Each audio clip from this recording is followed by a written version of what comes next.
I want to get into how did you get into fitness, because I didn't know for the longest. I think I just started scrolling down your page one day, and it seemed like the farther you go down, I was like, oh, she don't just work out. She was really into fitness, because I was into fitness too. I just don't post a lot of my fitness pictures no more, but I mean, I did the whole 12-week counting macros, so I know what it Yeah. takes. So the pictures that I saw when you was competing, I was like, oh, she done been through it. She knows. She Oh, for in there, sure. in there.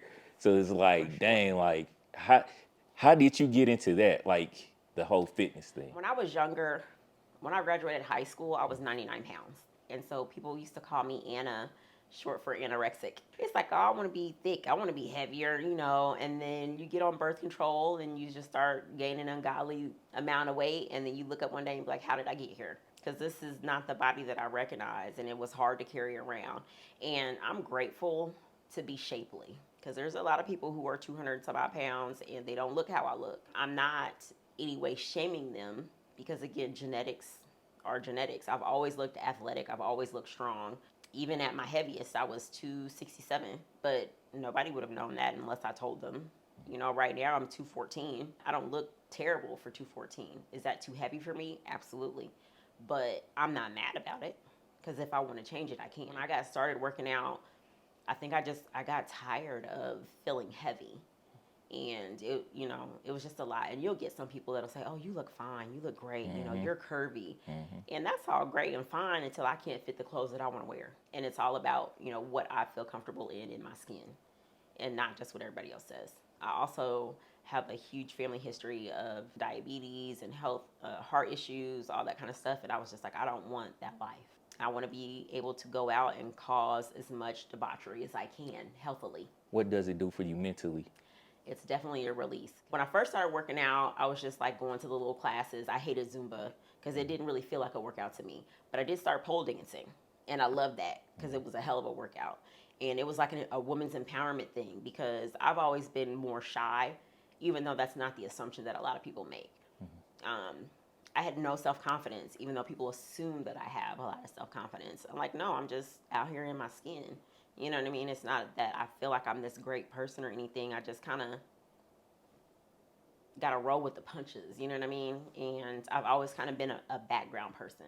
So I think that and coupled with like my stature and normally being one of the taller people in the room, being somebody with broad shoulders and big eyes, and people always thought, oh, she's here for business. So like the pole dancing kind of manifested into, okay, I'm really about to work on this body and get in shape. And a girl that I went to school with had a trainer, and I was just like, okay, I see her making progress, I could probably do the same thing. And once I started with that trainer, it was just nonstop. And then probably maybe a year or so after I started training with him, he started competing in bodybuilding. And I went to the show and I was like, I can do that. The same thing I did with comedy. I can do that. I mean, who's going to tell me no? Or who's going to say that I failed? I did it, and most people don't. And so I did it. I lost over 100 pounds, and I did it. I was very thin though. You was I very, was yeah. very, very lean. My Like, body fat was 6%, and it's really bad for women. And I don't want to say bad. I use that term loosely. But to have such a low body fat for a woman causes other issues, like your reproductive organs. Like all your organs are encased in fat, so it's just not the visceral fat. It's not just what you see. Like I didn't even have a period because my body fat was so low. So it also messes with your hormones. And when I first started, I didn't know much about bodybuilding, and I was kind of naive. You see women who compete professionally that are true bodybuilders, like women's bodybuilding division, and you're like, I don't want to look like that. I don't have no desire to walk around where I can't put my arms down and my voice is deep. My voice is already sketchy. Like, don't let me get a sinus infection. You're going to think my name is Earl or something. But you'll go, you see some of those women and you be like, they don't look feminine at all. Before I started was the only depiction I had of women's bodybuilding. Not knowing that there's so many different categories. There's so many different looks. And I just kind of had to find my lane. I had to find what I was comfortable with. I had to find what I thought my body was most compatible with. And I just kind of went from there. would you go back on stage? I am going back on stage. You are going back on stage? Absolutely, this So year. are you starting the process now, I or are did. you? Since December, I've lost about 22 pounds. Congratulations. I got Dang. so addicted to saying, okay, I lost the fat, but now I don't like how this looks. Mm-hmm. And this is what I need to do to improve it. And I could do it. Oh, my legs look too thin. I'm used to having big legs. Oh, my butt kind of looks a little flat. I want it rounder, and I did it. And I got so like addicted to that. Oh, I want to gain 10 pounds because it's about to be summertime and I want to be slim thick.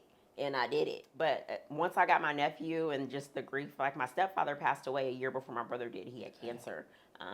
Sorry to hear And that. so, thank you. He was sick from 2019, all during COVID. My mom's brother was also living with her, and he was also sick. So they were in hospice basically at the same time, and she was the only one allowed to go to the hospital because it was during COVID. The day my uncle got released, my stepfather was supposed to be released on home hospice, but he ended up passing away that night. Do you mind me asking what kind of cancer he had? Esophageal cancer, and then it metastasized all through his abdomen and chest and everything. Did Man, I'm not sorry. smoke, did not drink, did not eat meat.